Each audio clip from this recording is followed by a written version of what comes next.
লম্পটের লালসার শিকার 14 বছরের এক স্কুল ছাত্রী। লম্পটের লালসার শিকার হয়ে এখন 9 মাসের অন্তঃসত্ত্বা নবম শ্রেণীর এই পড়ুয়া।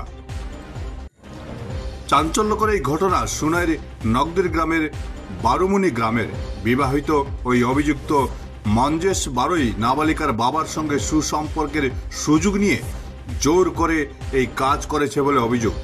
অবশেষে জনকল্যাণ সমিতির সহায়তায় থানায় মামলা দায়ের করেছেন নাবালিকার মা।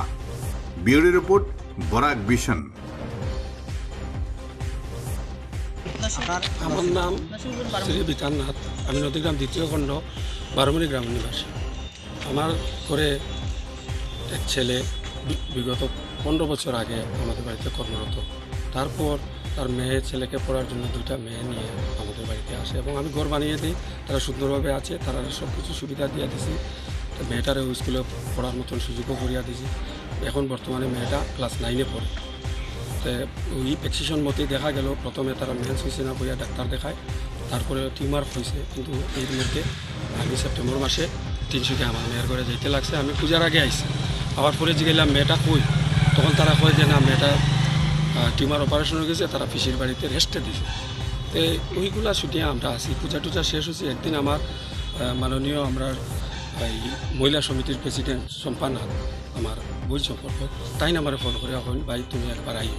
তো আমি গেছি সকালে 8টার সময় যাওয়ার পরে কোনো রকমের কথা। তখন আমি ওই ছেলেটার নাম্বার দিছি, নাম্বার দিতে ফোন করতে ফোন উঠাই না। পরে আমার নাম্বারে ফোন করছেন তারা। তখন আমি এই প্রেসিডেন্টে দিয়া মহিলা কমিটির প্রেসিডেন্টের কথা হয়েছিল এবং সেক্রেটারিও কথা হয়েছিল। তারপরে এ ধরা পড়ছে যে মেয়েটা প্রেগনেন্ট। তখন হচ্ছেন তোমরা তাড়াতাড়ি নিয়ে আও। আইতেও রাজি নাই, আমরা বুদ্ধি করিয়া হইল যেটা করিও আমার ঘরে আনিয়া হাজির করিয়া মহিলা সমিতির কাছে আমি পৌঁছাইয়া দিছি। মহিলা কমিটির কাছে আমি বিচার চাইছি যে যাতে সুন্দরভাবে মেয়েটাই নিয়ে পায় এবং যে এই খারাপ কাজ করছে তার নাম ফুটিয়ে উঠছে মঞ্জেশ বারোই, তার যাতে উপযুক্ত শাস্তি হয়ে আমি বিচার চাই। মেয়েটার কীরকম অবস্থা বর্তমানে মেয়েটা খুব উইকনেস, তারা লুকাইয়া রাখছে, ভালো খাওয়াইছে না।